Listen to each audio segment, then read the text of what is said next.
যেহেতু সামনে কোরবানির ঈদ, তাই আমি চেষ্টা করেছি একটি খুবই স্পেশাল রেসিপি শেয়ার করার জন্য। হ্যালো এভরিওয়ান, আজকে আমি চিকেনের একটি কাবাবের রেসিপি শেয়ার করব। এটাকে আফগানি কাবাব বা মালাই কাবাব বলা হয়ে থাকে। প্রথমে আমি এখানে 2 কাপ চিকেনের কিমা নিয়েছি, এটা শক্ত মুরগি।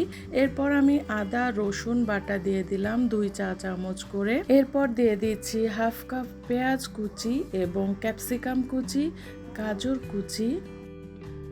তারপর দিয়ে দিলাম 1 চা চামচ গোলমরিচের গুঁড়া, একটি ডিম, পরিমাণ মতো লবণ, 2 চা চামচ টমেটো সস, আরও দিয়ে দিলাম 1 চা চামচ সয়া সস। এরপর দিয়ে দিলাম 2 চা চামচ ব্রেড ক্রাম, এটা বাইন্ডিংসের জন্য দিলাম। এরপর দিয়ে দিলাম ভাজা জিরার গুঁড়া 2 চা চামচ, আর দিয়ে দিলাম 2 চা চামচ গরম মশলার গুঁড়া। এরপর ভালো মতো এটাকে আমি মেখে ম্যারিনেট করে রেখে দিব প্রায় 20 মিনিটের মতো। যেহেতু আমি হার্ড চিকেন নিয়েছি, তাই এটাকে ম্যারিনেট করে রাখতে হবে। আর যদি ব্রয়লার মুরগি হয় তাহলে ম্যারিনেট করার কোনো দরকার নেই। গরু, খাসি বা মুরগির মাংসের কিমা দিয়েও এটা করা যাবে। এরপর আমি এখানে কাবাবের শেপ দেওয়ার জন্য একটি স্ট্র নিয়েছি। আপনারা দেখে হয়তো বুঝতে পারছেন আমি কিভাবে এই শেপটা দিয়ে নিচ্ছি। আপনারা একটু চেষ্টা করলেই পারবেন। এভাবে করে একে একে আমি সবগুলো কাবাব বানিয়ে নেব।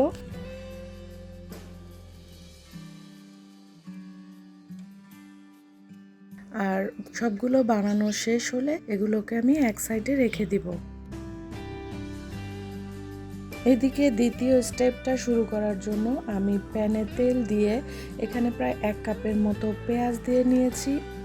দিয়ে দিচ্ছি 10-12টা কাজু বাদাম, 3টা কাঁচামরিচ আর ছোট্ট এক টুকরা তেজপাতা। এটাকে আমি সামান্য পরিমাণ ভেজে নেব। আসলে এটা ভাজাও না, কালারটা চেঞ্জ হয়ে গেলেই আমি এটা উঠিয়ে ব্লেন্ড করে নেব। এরপর সেই একই তেলে এখন একটা একটা করে কাবাবগুলো খুব সাবধানে ভেজে নেব। এটা গোল্ডেন ব্রাউন করে ভেজে নিয়েছি, আপনারা হয়তো দেখে বুঝতে পারছেন। ভাজার সময় খুব বেশি নাড়াচাড়া করা যাবে না, এপিট ওপিট গোল্ডেন ব্রাউন হয়ে গেলেই ভেজে তুলে নেব। এভাবে করে সবগুলো কাবাব ভেজে নেব। ব্যাস, হয়ে গিয়েছে ভাজা। রুটি, পরোটা বা পোলাওয়ের সাথে এই রেসিপিটা একেবারে পারফেক্ট। এরপর প্যানে আমি 1 চা চামচ ঘি দিয়েছি, আপনারা চাইলে বাটার দিতে পারেন। আর ভেজে রাখা তেলটুকু আমি দিয়ে দিলাম। এখন সে ব্লেন্ড করা পেঁয়াজ আর বাদামের মিশ্রণটা দিয়ে ভালো মতো কষিয়ে নিব। উৎসব বা যে কোনো আয়োজনে আপনারা বাসায় এটা বানিয়ে সবাইকে চমকে দিতে পারেন। সামান্য পরিমাণ পানি দিয়ে দিলাম যাতে বাদামের কাঁচা গন্ধটা চলে যায়। এখন এখানে কয়েক রকম মশলা নিয়েছি, লবণ, গোলমরিচের গুঁড়া, ধনিয়া গুঁড়া, জিরা গুঁড়া, সব মশলা আমি দিয়ে দিলাম। এখানে আমি কিন্তু আদা রসুন বাটাটা দেইনি, কারণ মাংস মেশানোর সময় আমি আদা রসুন বাটাটা দিয়েছিলাম। মাংসের মধ্যে যেহেতু আদা রসুনের স্মেলটা আছে, তাই আমি এক্সট্রা করে এখানে মশলাটা দিলাম না। এরপর সামান্য পরিমাণ চিনি আর গরম মশলার গুঁড়া দিয়ে মশলাটাকে খুব ভালো মতো কষিয়ে নিচ্ছি।